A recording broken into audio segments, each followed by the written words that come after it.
Hi, welcome back. Today we have decided to come for a walk down the Tunnels Greenway cycle path. The kids requested a couple of days ago if we could go on a bike ride somewhere, and I couldn't think of anywhere off the top of my head that we could go that wasn't gonna cost entry. So the first place I would normally think of that I could take kids' bikes or scooters is Westonbirt Arboretum. Great place to go if you don't mind paying the entry fee, which isn't too much to be fair, but kids could take bikes up there. But I like to do things cheap or free, mostly free. So I did some research last night and I found a good website called, I think it was like something like Sustran. I can't remember, but I'll put the name of the website here, and it's brilliant for highlighting all the cycleways around England. And you can sign up for free, put your email address in, and it'll email you after you put in like your postcode, your region area. So for me, obviously it's pinged up with Wiltshire, Somerset, Cornwall and Devon, and I found this one. It's about 5 miles long. It starts at Midford and then it goes all the way down to Bath City Centre. I don't think we'll make it all the way to Bath City Centre because then we've got to turn back and there's another 5 miles back. Ethan's on his bike, Flick's on her balance bike, so I'm not sure how much she'll cope. So we've gone past Midford Castle. You'll see a glimpse of that on the video at some point. And we've already been through a tunnel way back then. We parked at the Hope and Anchor pub and we set off route there. So we'll probably pop into the pub on the way back for a nice little refreshment drink. And I think on the longest walk we'll get down to Coombe Down Tunnel, which I believe is about a mile long. So I'm looking forward to seeing that. And obviously it being Bath, there might be some more ancient Roman views. So if you're not local, you know, you'll get a snippet of what Bath is really like. But if you are local and you like a good bike ride, or your kids like a bike ride, this is a good little track to come down. I don't have a bike myself yet. I don't want to get one until both the kids are fully confident on their wheels. So I'll be walking for the duration. It's a very popular route. We've passed lots of cyclists whilst I've been talking to you. But I know, I'm actually really surprised that I managed to carry on talking. You know, tunnel vision. We, you know, 2 tunnels walk. So yeah, so I hope you enjoy this walk. There might be some geocaches along the way, to my husband's much disappointment. So we'll see what we find on the long old route.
we're about to make our start of going through the big mile-long tunnel. So we're here, and this, I'm assuming, will excuse the plane up above. Used to be the old railway track from down here through here. So we are here. I'm going to go through the tunnel for the mile long to the other end. Lots of lovely information there about the geology around here. As you can see, all the layers up there, and there is a voice. We tried getting this to work, but we couldn't get it to play. Anyway, so the old railway track, and this is the start of the tunnel. So it looks quite dark, so I'm not sure how much you'll see in here, but if the footage isn't that great, it just means you'll have to come down and experience it for yourself, I think. So what does it say here? Oh, about lighting operations. So it should take us about 25 minutes to walk through. If you're cycling, obviously 10 minutes. And Centurions, that's the website I used to find this walk path. So here we go. I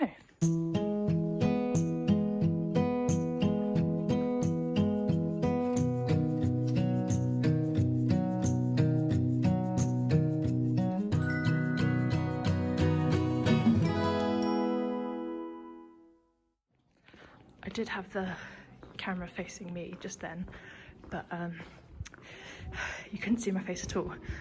But I just wanted to quickly just jump on and say, it's just utterly bizarre that walking through this very dark tunnel that used to be a railway line, I found absolutely fascinating. Yeah, you can walk, run, cycle down here. Yeah, but this would be great for pushchairs, wheelchairs, any type of wheels really. Just come and experience it, it's great. So I believe this is the marker distance, telling us that we've still got 1,500 metres that way, and on the other side it's 200 metres back to where we came. So we're just walking through the tunnel and we started hearing some music, and I thought, oh, perhaps some teenagers walking through with their music playing on their phone. But it turns out there's music playing through the tunnel and some little circular lights, and it sounds like it's going up through the tunnel.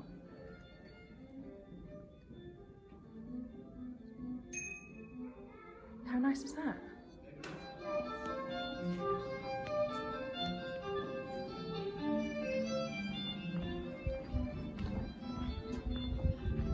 So that was another light source. Just the music just gives it such... Oh wow! This Flick on the balance bike telling me she's found another light. There's another one. I think the music just gives it such a special feel, considering the history of this place. You can't see that, but that's number 49 on the thing, on the wall, on the tunnel that Flick's just pointed out. The music just gives it such a nice feel, I think.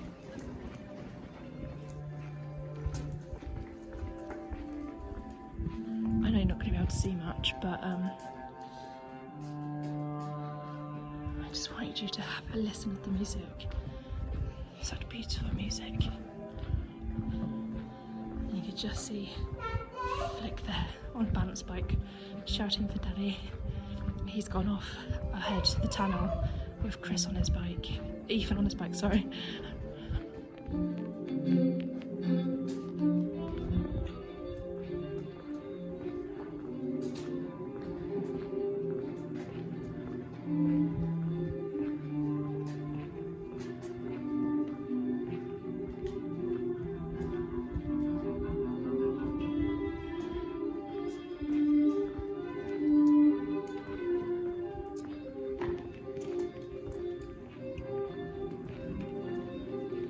So here's the end of the tunnel. We've just done the mile-long walk, and here is the end of the tunnel into natural daylight again.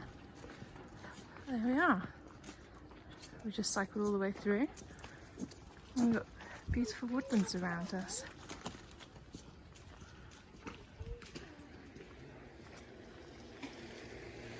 Some more information. It's very busy today, very popular routes by the looks of it. There we are. So we just finished walking the cycle path between the Coombe Down Tunnel and the Devonshire Tunnel, which we've just arrived at here. So this is the second tunnel on the cycle route. So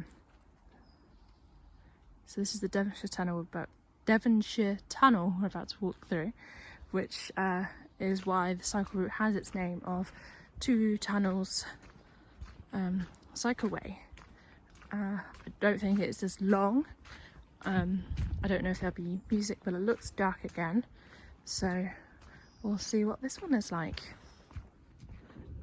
So the Devonshire Tunnel is considerably a lot shorter than the Coombe Down one. There was the first marker point. It was that said on the floor about 300 metres left to the end of the tunnel, and I think I can start seeing daylight now. So there's no music or fancy lighting in here. So it's still a nice little walk though. And there's the end of the tunnel. I don't know if you can see on the camera, but there's the end of the tunnel there, the Devonshire. And then I assume that the route will carry on all the way up to Bath City Centre, like I think I mentioned before. But we'll probably head back shortly and head back towards the pub, because I think Flick, bless her, on a little balance bike is starting to get a little bit tired. So that's the end of the Devonshire Tunnel, and we've walked up this little pathway here, and here we have been greeted by the Two Tunnels Centurions. I'm so sorry, I can't pronounce that. No matter how many times I try and pronounce it, I can't pronounce the Centurions. Anyway, so here's an information board, the Two Tunnels Greenway, and we started here. We are all the way over here. We're gonna turn back now, go back through the Devonshire Tunnel, walk all the way, go through the Coombe Down Tunnel and back to the pub again. And here is some information of those Centurions. We've got Amy Williams, Harry Patch and a Roman. A bit further down this pathway here is the linear park, which I didn't actually realise that was the linear park down there. I recognised the archway as we got here, and I mean the kids have done some geocaching down there before, last year I believe. So now's the time to turn back, and we're going to be walking back down through the Devonshire Tunnel first. Got to keep on your left.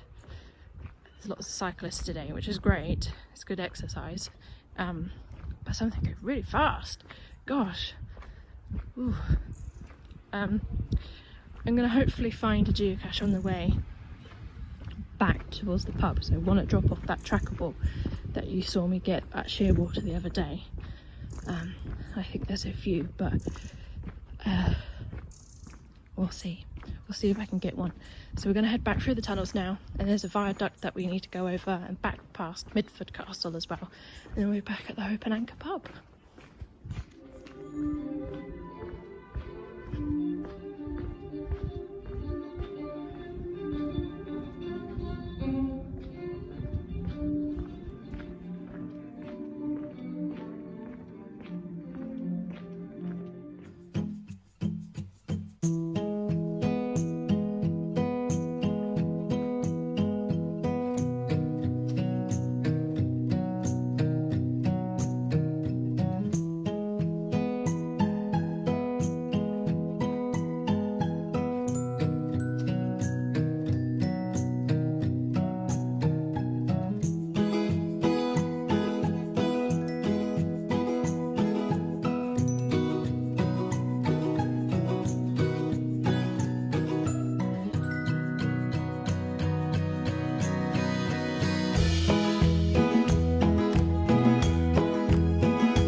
finished our walk and now we're about to go to the Hope and Anchor pub. I didn't find any geocaches. I did try to find one, but it's ridiculously up a massive embankment and it's very slippy after the rain yesterday. So yeah, I hope you've enjoyed our walk today with us, and if you come out and do this walk, please let me know. See you soon.